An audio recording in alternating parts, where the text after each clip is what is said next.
Bien le bonsoir, il y a eu une vidéo il y a pas longtemps, mais on enchaîne. Ce soir, je vais t'expliquer 4 moments historiques assez brutals, donc faites attention. Avant de commencer, n'hésite pas à t'abonner et liker.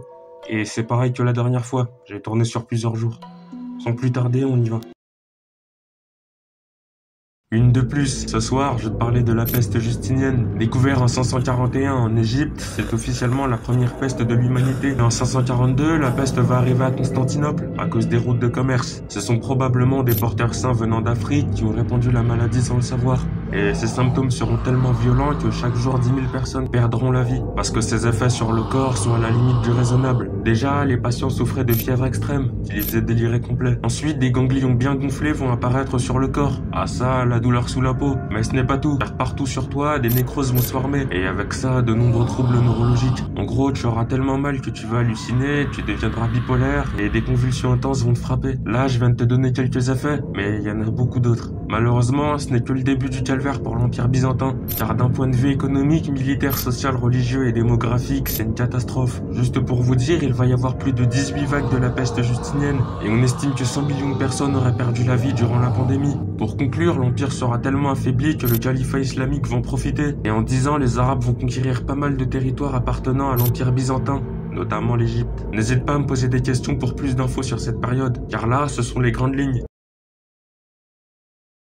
L'Empire portugais. Ce soir, je vais te parler d'un pays qui a dominé pendant des siècles, grâce au sang et à la brutalité. Il voit le jour en 1444 et plongera en 1999, à cause d'Antonio Salazar. Mais lui, il y a des choses à dire, je t'en reparlerai plus tard. Pour débuter, les Portugais ont mené plusieurs actions sanglantes pour prendre ou imposer. Premièrement, le massacre de Goa. En 1510, Alfonso Albuquerque va prendre un endroit en Inde, nommé Goa. L'objectif était de contrôler l'État pour agrandir le territoire portugais en Asie. Et pour y arriver, ils vont faire un carnage. Des milliers d'habitants seront tués, le peuple sera converti de force au catholicisme, et si tu refuses, on te massacre. De plus, le patrimoine hindou sera détruit, c'est-à-dire les temples et les statues. Deuxièmement, la conquête de Malacca, en 1511, encore une fois menée par Albuquerque. Là-bas, les Portugais vont tout casser. Ils vont massacrer les forces militaires de Malacca et prendre possession des points de commerce stratégiques. De plus, ils feront fortune grâce au commerce d'épices, qu'ils reprendront de force. Troisièmement, la colonisation. Ils iront en Amérique latine, en Afrique, en Asie pour avoir de la main-d'œuvre pas chère et torturée. Et les leaders de ces opérations seront Paulo Dias, Albuquerque, Pedro Alvarez, Vasco da Gama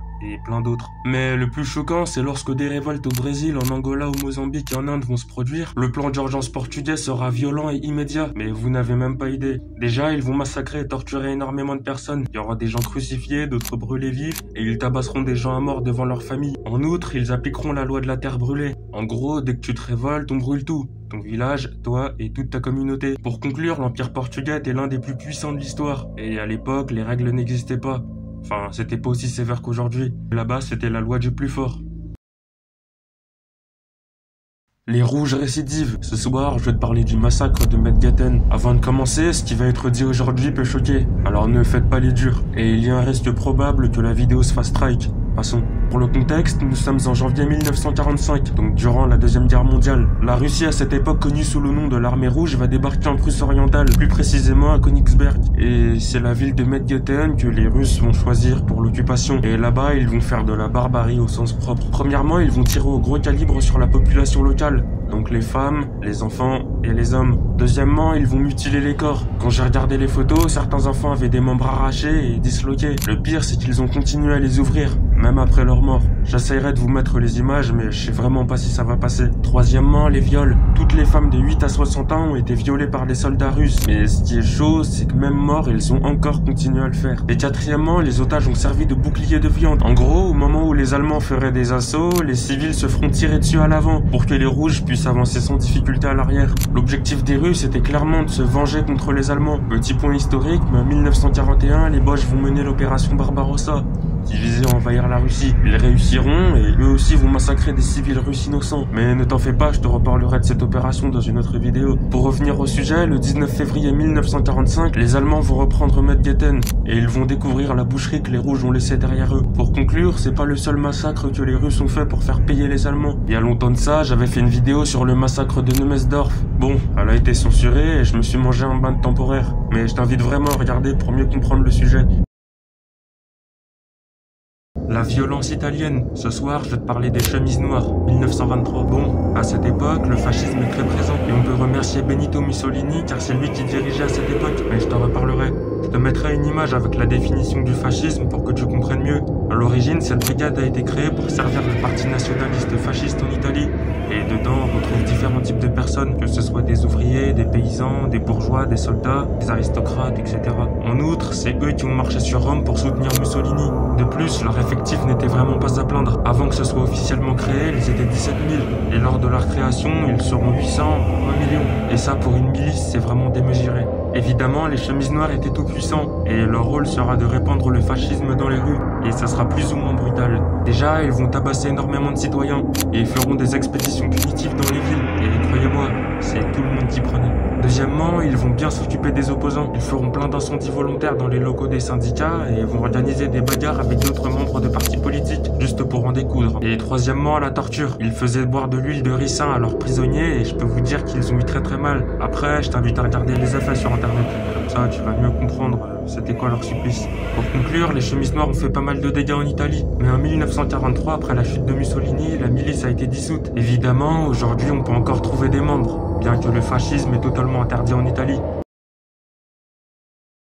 La révolution industrielle britannique, 1760. Là, on va pas parler de la révolution en elle-même, mais de ses côtés les plus noirs. C'est ma spécialité. Je laisse les profs d'histoire vous expliquer la période. Premièrement, la chose la plus choquante, c'est l'exploitation des jeunes mineurs. Faut savoir que dès 5 ans, les enfants travaillaient à la mine. Ce qui est chaud, c'est que leurs horaires étaient démesurés. Ils pouvaient travailler 12 à 16 heures par jour pour un salaire de misère. Si tu te demandes pourquoi, c'est simple. Déjà, la justice fermait les yeux sur la situation et les enfants étaient obligés d'aller travailler car leur famille était vraiment pauvre. Pour conclure dessus, on estime que 10 000 enfants, voire plus, ont perdu la vie à cause des conditions de travail beaucoup trop exigeantes. Deuxièmement, l'écologie. Sur ce point, les Anglais ont fait n'importe quoi. Déjà, ils ont rasé toutes les forêts aux alentours des villes, histoire de construire des chemins de fer pour le transport de ressources. Et quand ce n'était pas des trains, c'était des usines qui étaient fabriquées. Ensuite, un fait qui saute aux yeux, l'air. Les usines lâchaient de la fumée noire due au charbon en permanence. Et à cause de ça, c'était impossible de respirer correctement. Et dernièrement, les conditions de vie déplorables. Les logements sociaux étaient surpeuplés.